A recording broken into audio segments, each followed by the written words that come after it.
Hey, what's up everybody? It's your boy Tristan Barrocks here, the digital storyteller, and I'm super excited to be with you once again for another episode of Cinecut, where we will be talking about how to change your studio lighting setup from this to this.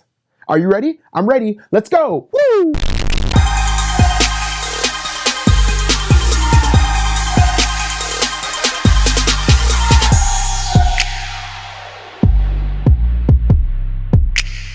So I'm really excited about this video because it's going to be a tutorial that helps you refine your craft and in creating your videos to give that sort of dynamic, rich, cinematic feel for every one of your videos, whether it's for YouTube or it's for a client. These are techniques that I use on a day-to-day basis to make my videos look as best as they possibly can. The first thing I want you to understand is that you don't have to buy every single one of the products that I'm listing out here, but I want to give you an idea of the way I light so that if you have access to other pieces of kit or gear or lighting, then you can use a lot of these different pieces that you have, mix and match, and kind of create the same sort of look. So next, what we gotta do is we gotta make sure that we aren't using our lights that are just a part of our house, because those lights generally are not that bright and they generally cast very, very harsh shadows on our faces. So we gotta make sure that we turn those off. Now, I'm not gonna turn it off right now for this video because then it would be pitch black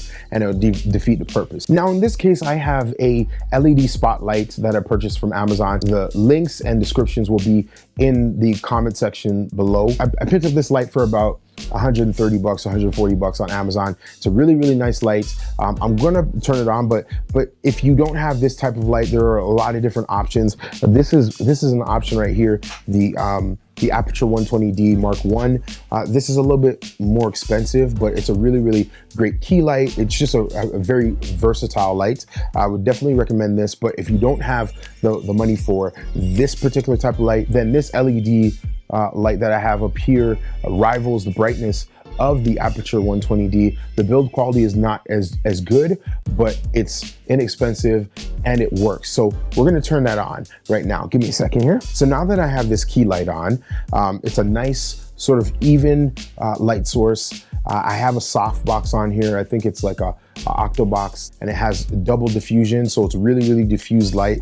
The light source is nice. The other thing I really like about it is that the light source is coming from one side of my face, hitting it here, and then it's kind of creating more of a dynamic or harder shadows on the other side, and that's okay. I kind of want that. I kind of want to create dimensions. The technique that I'm trying to show you is really designed to allow you to create shape on the face, so this face doesn't look flat, right? Because what we want to get away from is just flat, harsh light.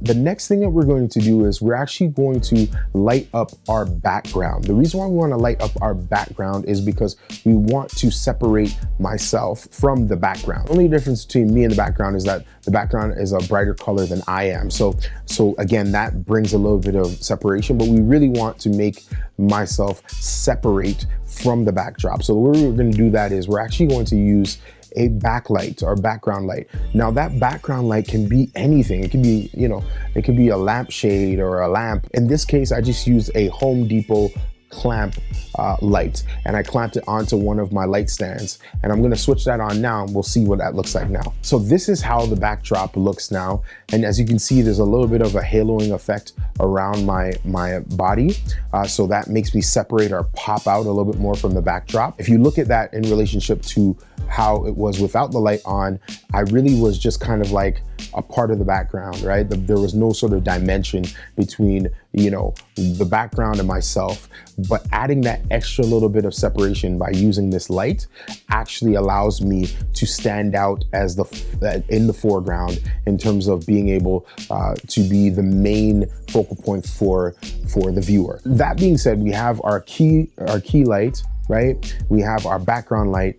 We need to have a fill light. What's a fill light? It fills in all of the shadowy areas of my face, the parts of my face that actually were not lit by my key light, right? So my key light hits my face on one end because I have it, about 45 degrees to one side of my face. And then because of the way the light is and where the light is positioned, it creates a shadow on the other side of my face, right? Which then now I can either leave as sort of like what we call split light, or what I can do is I can actually add a fill light. So let me add in this fill light and see what it looks like. So now I've added in the fill lights, and as you can see, this fill light is actually now creating more of a highlight, right? So it's creating this sort of warm highlight because I have a warm sort of tungsten gel on this LED panel, and it's hitting my face here, and it's creating that sort of dimension, right? So over here we have sort of the cooler daylight, key light color, and then it gradients to more of a warmer tone.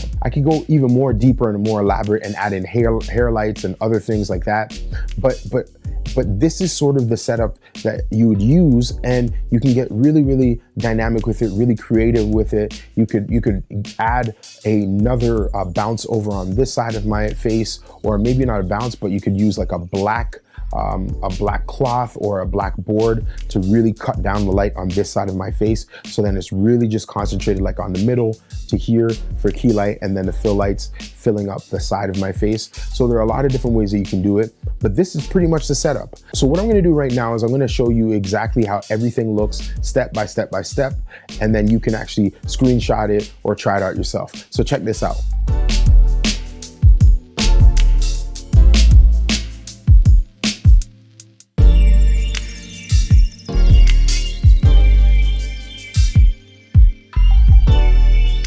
Well, that ends another episode of Cinecut. I hope you learned something. I hope you had fun. And if you have any questions, leave it in the comment section below. And please consider subscribing to the channel, because there's going to be a lot more dope video content coming your way. So until the next time, stay creative, stay positive, and stay safe. Peace.